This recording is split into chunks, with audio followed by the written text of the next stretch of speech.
কোটা আন্দোলনে বেগম রোকেয়া বিশ্ববিদ্যালয়ের শিক্ষার্থী আবু সাইদ নিহতের ঘটনায় উত্তাল রংপুর।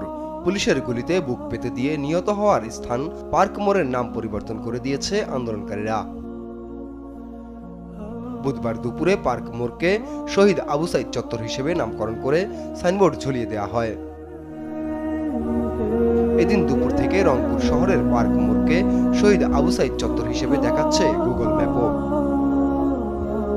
একই সঙ্গে আন্দোলনকারীরা বিশ্ববিদ্যালয়ের ২ নম্বর গেটকে নাম দেয় শহীদ আবু সাইদ গেট।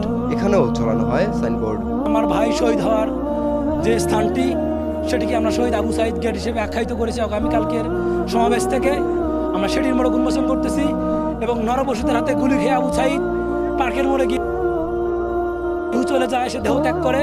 সেই পার্কের মোড়কে শহীদ আবু সাইদ চত্বর হিসেবে আমরা ঘোষণা করেছি, তার এই মোড়ক উন্মোচন করেছি।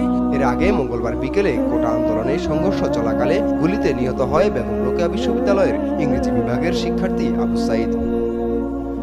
নিউজ ডেস্ক, দেশ টিভি।